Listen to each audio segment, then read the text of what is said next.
Join me now in welcoming Dr. Terrell to Louisville Seminary.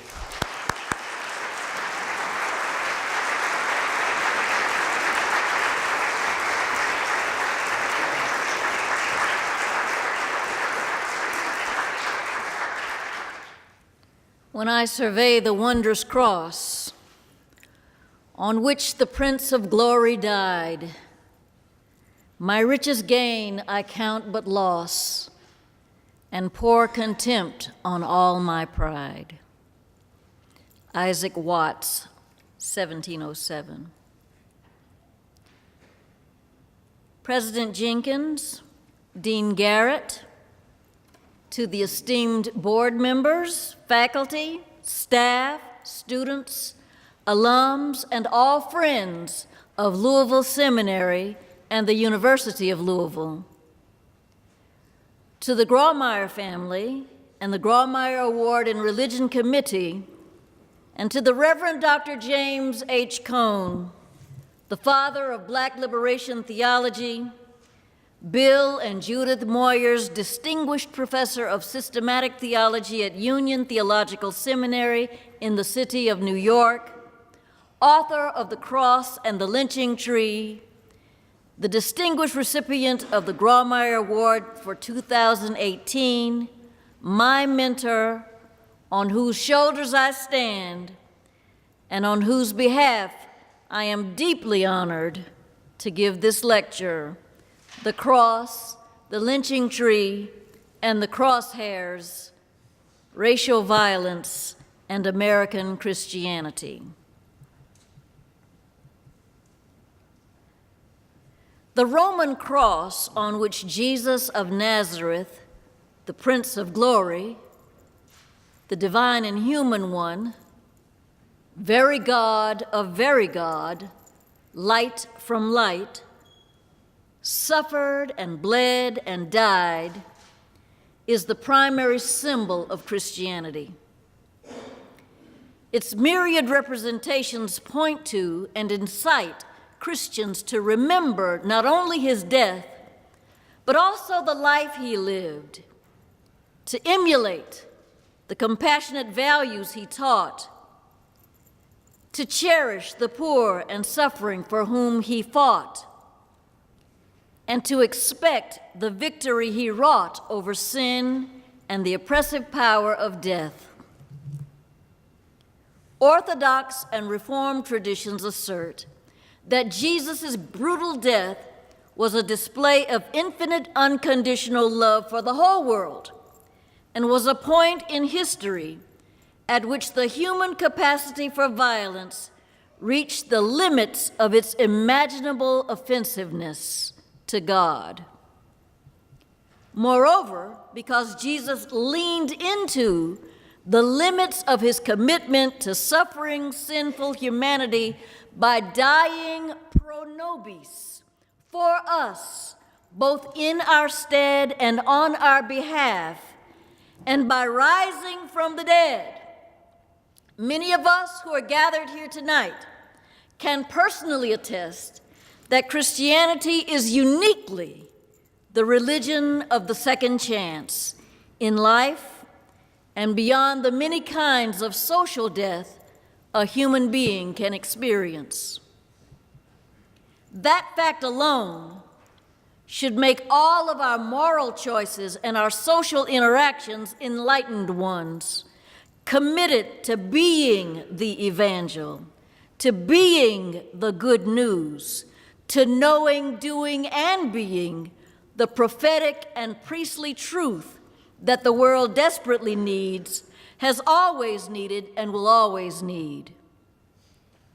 Like Jesus and the martyrdom community, the disciples and many others who witnessed to his love unto their own deaths, the cross should compel Christians wherever we live and whatever our social and economic circumstances, always, always, always to take the way with the poor, despised, and rejected, the oppressed of the land.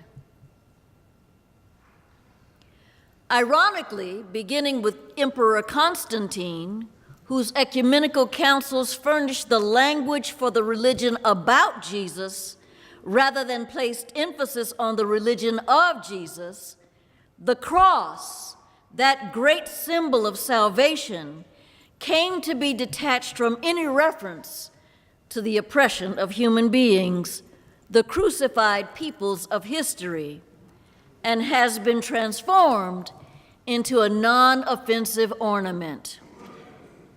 Rather than being a visible reminder of the cost of discipleship, it has become a form of cheap grace. In these remarks, Dr. Cone cites the Salvadorian Jesuit priest Ignacio Ellacuría and German pastor Dietrich Bonhoeffer, Christian martyrs both from the postmodern and modern eras, slain in 1989 and 1945, respectively, for their commitments to liberating praxis in and among the poor, and for them both defying illegitimate state authorities. Yesterday, April 9th, marked the 73rd anniversary of Bonhoeffer's execution for his part in a conspiracy to assassinate Adolf Hitler, who with Heinrich Himmler and Adolf Eichmann devised what they called the final solution to a problem that did not exist as an excuse to genocide 6 million Jews and 5 million ethnic Poles, Ukrainian Slavs, Soviet prisoners of war, Belarusian Slavs, Serbs, Roma, Jehovah's Witnesses, disabled people, and gay people.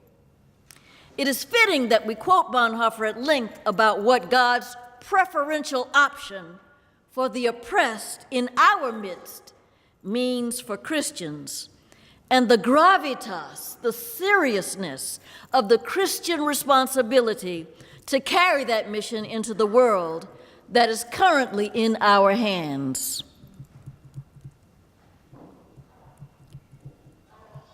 Quote, "The cross is laid on every Christian. The first Christ's suffering, which every person must experience, is the call to abandon the attachments of this world. It is that dying of the old person which is the result of his or her encounter with Christ. As we embark upon discipleship, we surrender ourselves to Christ in union with his death. We give our lives to death. Thus it begins. The cross is not the terrible end to an otherwise God-fearing and happy life, but it meets us at the beginning of our communion with Christ. When Christ calls a person, he bids them come and die." End quote. Although our social, political, and religious landscape is currently in a state of flux, and some would say chaos, from its inception, America has been a white, putatively Christian, and most assuredly violent nation with a storied past and an undeniable presence of violence against native tribes, against African slaves and their progeny, and against other persons of color, the immigrant communities now under watch and siege.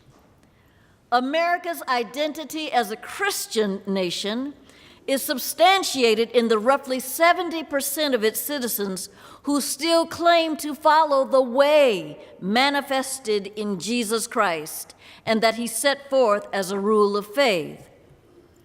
According to a Pew study published May 5, 2015, between 2007 and 2014, the Christian share of the population fell from 78.4% to 70.6%, driven mainly by declines among mainline Protestants and Catholics.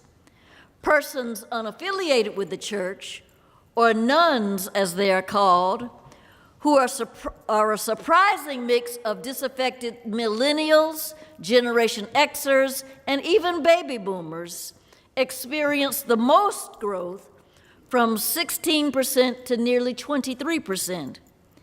And the share of Americans who belong to non-Christian faiths also increased from 4.7% to 5.9%.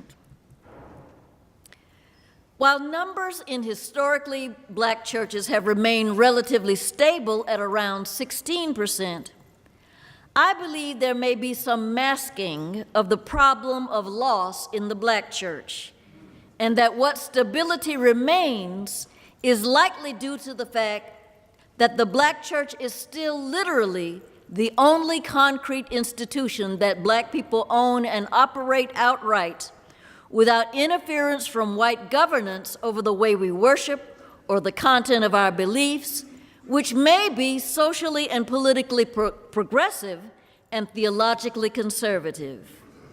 This is possible, and so, because the Great Awakenings helped evangelicalism bind together the Anglican, Methodist, Congregational, and Anabaptist roots of white American settlers into common religious language, and black people, too, are heirs of its platform of personal piety and its heritage of restrictive dogmas.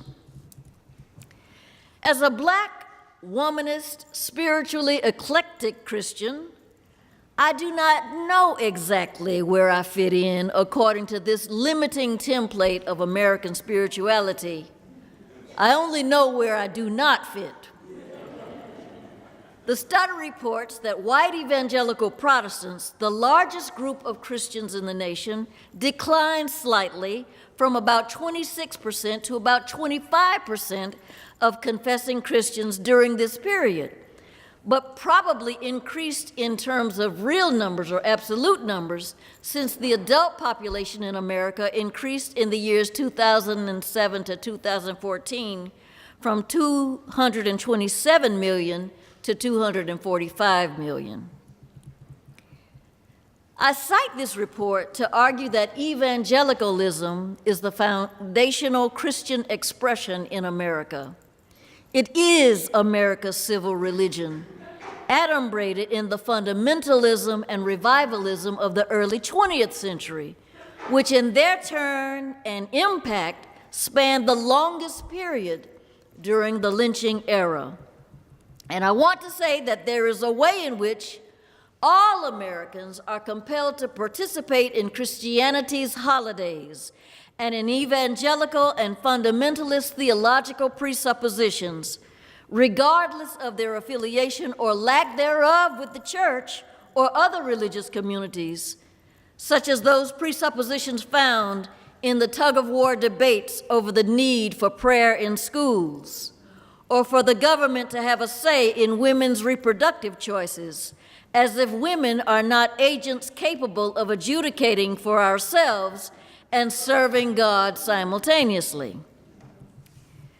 Dr. Cone's critical, conscience-stirring, and celebrated book, The Cross and the Lynching Tree, examines both Christian tradition concerning the cross and the white Christian response to the lynching era in order to discern, quote, how to reconcile the gospel message of liberation with the reality of black oppression, end quote. The lynching era was that period in American history between 1880 and 1940, from the post-Civil War Reconstruction through the early 20th century, during which white Christians whipped, shot, stabbed, hanged, burned, tarred and feathered, castrated, and desecrated the bodies of nearly 5,000 black men, women, and children to great fanfare, with hardly a thought to the ways that the violence they inflicted on them mirrored the violence that Roman imperial authorities inflicted on Jesus, whom they worshiped, in whose image they presupposed themselves. Dr. Cone states the right to subjugate the black population through lynching was grounded in the religious belief that America, as a white nation called by God, is a white nation called by God to bear witness to the superiority of white over black. During slavery, white American Christians did not afford the same presumption of imago Dei or divine imprimatur to the black people that they had enslaved, describing black men as 3/5 human for the purposes of representing the voting interests of the Southern planter class. Following emancipation, they expelled the formerly enslaved people from their plantations that the slaves themselves had built and sustained through their labor. And they left them materially, economically, and physically unprotected by the presumption of the mantle of citizenship. And they left them without provision for their survival. When they were charitable, the former slaveholders rather absorbed most of the black citizenry into the agrarian economic structure of American society as a permanent underclass, as sharecroppers and housekeepers. Where they were successful in becoming something other than what white people said they could be, those who were formerly legally brutalized became targets of organized terror when the Ku Klux Klan organized in 1866. And while the terror of the Klan was not legal, it was nevertheless sanctioned by the community, supported and enacted by the local, state, and federal law enforcement agencies, by the federal troops' withdrawal of their protections after 1877, by the refusal of the Senate in 1918 to pass the anti-lynching bill, which Congressman Leonidas Dyer of St. Louis, Missouri, introduced to punish white mob violence, and not least by the imposition of Jim and Jane Crow laws that made the presumption of uniqueness that white people had accrued to themselves the basis of social relations, infractions of which, whether imagined or real, could end in a black person's getting lynched. Because I refuse to call someone president. The resident of the White House's unwillingness to condemn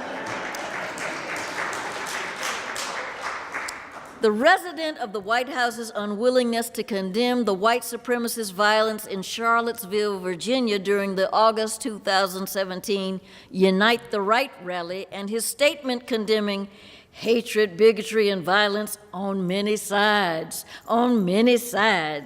evokes the equivocal protection that the federal government during the heyday of lynching withdrew, and that it still declines to offer some of its most vulnerable citizens. Dr. Cone relates that this history is something most of us would prefer to forget. Civil discourse, the hallmark of academia, demands that we not raise the subject of lynching. Civility compels us to say the obvious, all lives matter, rather than assert urgently, Black lives matter and brown lives matter in a context where these lives were and are clearly in constant, imminent jeopardy of the various forms of lynching resurgent in American society, politics, and economy, inherent in police and vigilante violence, and in the legal lynchings that take place in discriminatory housing, the school-to-prison pipeline, and mass incarceration. And on the world stage, in the resurgence of populism, fueling refugee crises, exacerbating the problem of human trafficking, the postmodern slave trade, civil war, and genocide. But it is more than mere civility that drives the subject of lynching further down into our collective unconscious, like the pernicious boll weevil that Sojourner Truth saw in the 3/5 compromise in the Constitution. That, by the way, did not even consider women's suffrage. It is also the doctrine of rugged individualism that is embedded in evangelicalism, the civil religion of the American experience, that prevents us from making the natural and sacramental connections we ought to make to each other's suffering, to each other's joy, to each other's gifts, to each other's reality. Through its emphasis on doctrinal precision, especially concerning the Bible, through its emphasis on personal piety, evangelicalism has shared Constantinian orthodoxies, promulgation of a gospel about Jesus, separated from the fact of the Roman states and these United States engagement of long-running, ongoing wars for imperial dominance and other people's resources in the name of the Prince of Peace, then and now. Evangelicalism, as an outgrowth of the Reformation, shared and shares in its commitment to the Pauline doctrine of justification by grace through faith, which I have called elsewhere the linchpin of Protestant theology, pun intended, and which harbors individualism and morally levels every confessing Christian, whether slave or free, separating personal piety from harmful social praxis, sparing condemnation or even talk of the decimation of the native populace, or talk of the economic exploitation and enslavement of whole groups of people from many African countries, in which today church people are more scandalized by an unmarried pregnant girl, congregant, than by homelessness outside its doors. More scandalized by the kinds of music Black people are always generating than by the targeting and censoring of Black bodies in the lynching era then and now.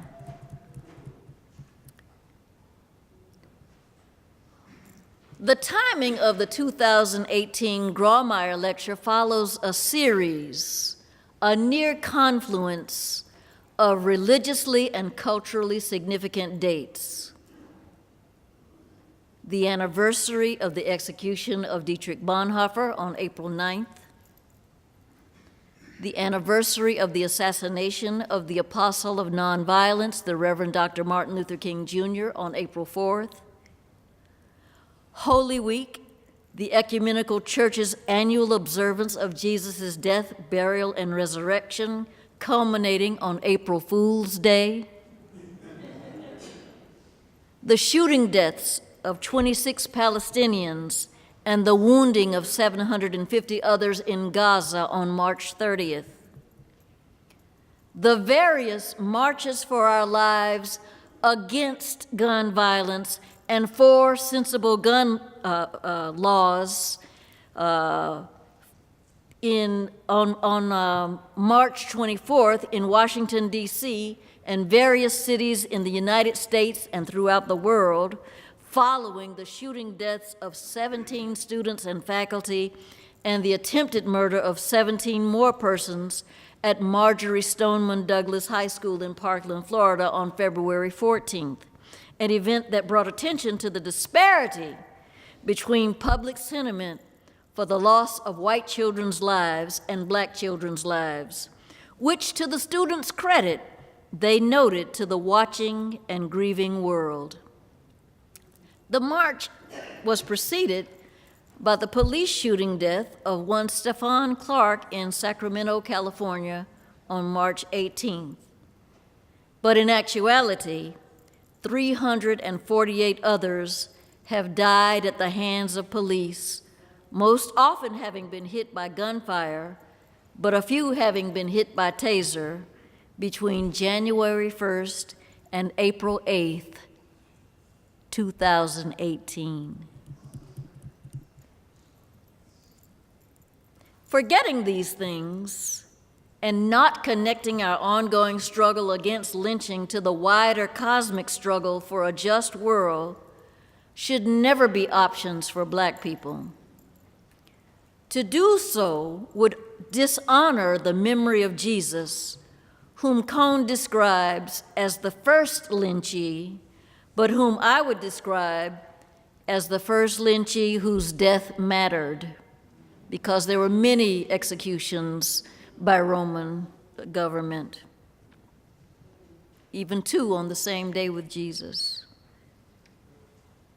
To forget would be to dishonor those lynched in the lynching era and those who are targeted and lynched today, whether they are seen through the crosshairs at the end of an AR-15 or a police-issued Glock or a Hellfire missile launched from a drone or other weapons of personal, social, civic, and cosmic destruction.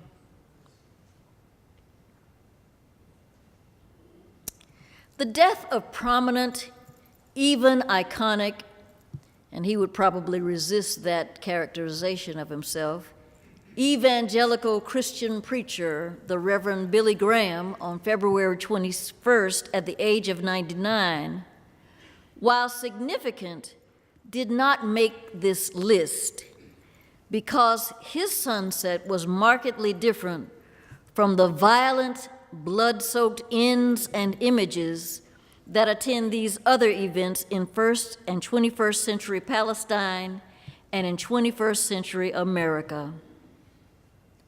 As opposed to the prolific theologian and ethicist Reinhold Niebuhr, whom Dr. Cone chastises for his equivocal support of African Americans during his time in the public eye, Reverend Graham represented the kind of emulable personal piety that society has come to expect from those who claim to be Christian. I mean no disrespect to him, God rest the dead, but his deafening and standard silence on the issue of justice for Black people mitigated the difference he might have made on the American political landscape because of his widespread appeal and influence. Despite America's changing religious landscape, Black people are still fundamentally Christian. Black people have always been astute exegetes of our own embodied experiences, and because of our capacity both to hear music and to evolve it, and because of the profound implications of Jesus' whole story as our collective story, we are often able to wrest joy from absurd circumstances. Cone states, the blues and religion offer the chief weapons of resistance, where Blacks affirmed their humanity, and the blues offered sources of hope that there was more to life than what one encountered in the white man's world.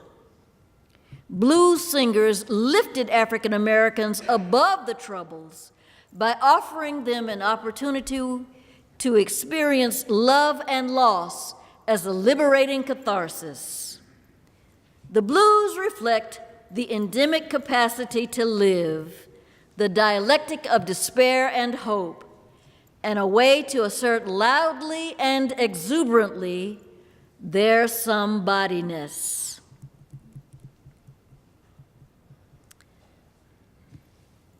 Although I am no beginner when it comes to the experience of grief, in a song I wrote called Purple Blues, I was able to articulate the intensified experiences of communal and personal, corporate and private grief, and to raise a standard of prayerful resistance against the unabated lynchings in our communities. In Purple Blues, I lament these extrajudicial lynchings of Black children, women, and men, the trickle-down Holocaust that has always occurred and regularly occurs since the first transatlantic voyage from that massive and massively rich mother continent, Africa, to these shores.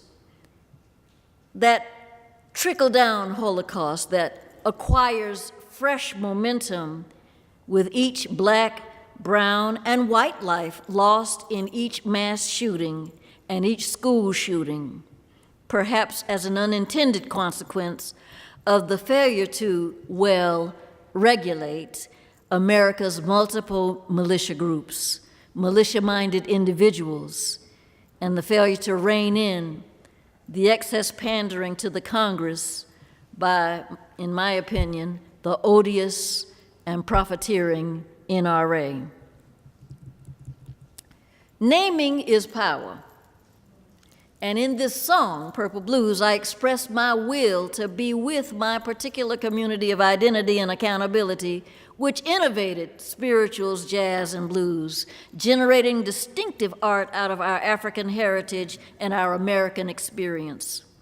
Through my song, my devotional aspect, and my way of being in the world, I continually demonstrate fierce alliance with life across the cosmos, and conversely, I condemn white supremacist, heteropatriarchal, oligarchical, kyriarchal, and other forms of the machinery of death against which the genre of the blues speaks, not civilly and not sadly, but defiantly and even joyfully. This is especially true of the subgenre of blues known as the jumpin' blues that came to prominence in the early 1920s due to the jouissance and popularity of artists like Mamie Smith, Ethel Waters, Alberta Hunter, and the Empress of the Blues, Bessie Smith. During this period prior to the Great Depression, the federal government had again utterly failed in its civic duty to protect its black citizens from white racial violence by refusing again to pass the Dyer Anti-Lynching Act in 1922. From Jerusalem to Ferguson, to Charleston, to Parkland, to Sacramento, to everywhere people are whipped, shot, stabbed, hanged, burned, tarred and feathered, castrated and desecrated. The earth is sotted with the blood of the innocent victims of lynching. James Cone teaches us to remember them, to question the role of the Christian religion in keeping these events and systems of oppression in place, and to recognize that Christianity that does not militantly side with the oppressed can never be normative. For more than 50 years, Dr. Cone has mentored at least as many students and taught many more in America and abroad. It was my privilege to serve as Dr. Cone's research assistant for 5 of the 10 years I spent at Union. I have so many stories I could tell you, but I will tell you only one. Like many of you, I came to seminary believing it would be a process of confirming me in my already held beliefs, which were shaped by evangelicalism to a surprisingly greater extent than I could discern, not having been raised initially in the church. I thought being a Christian had to do with cultivating quietude, piety, charity, and a practice of service so that one could experience beatitude and perhaps be useful to the realm of God. Week after week, I sat in Dr. Cone's course, ST 103, the foundational course in systematic theology. I found myself experiencing a new, angry edge I had not expected and was hearing in my voice. It was something to which I was not accustomed, and I realized that my theology was shifting. One night, in the middle of the night, I was shaking with anger because of all the things I I had to wait to get to graduate school to learn about my collective history because these things were not spoken about in civil company. I picked up the phone and I called Dr. Cone. Yes, in the middle of the night.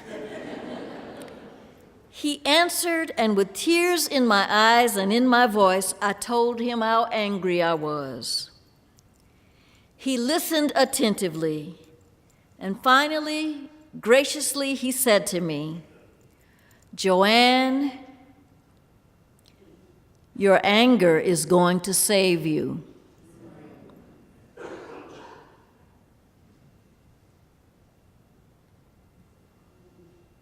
After my stunned silence passed, he said, "Now don't ever call me at this time of the night anymore."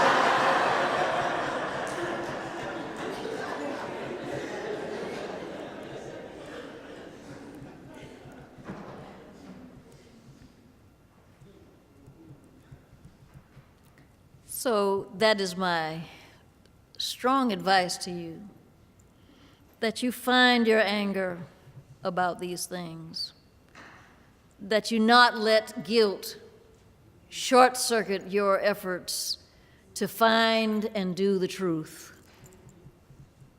For over 2 millennia now, the life-affirming narrative of Jesus Christ has called upon Christians to exercise our will and right to love ourselves, to love others, and to love God. In his whole story, particularly in the authentic passion of the Christ, we are called upon to become the children of God, to be agents of justice who risk brokenness, and to be sacramental witnesses of the steadfast love of God for us, and to let anger save us for the work of love, in, with, through, and beyond our brokenness, to signify our hope of the ultimate victory of love over hatred, justice over oppression, and good over evil beyond the grave. Thank you.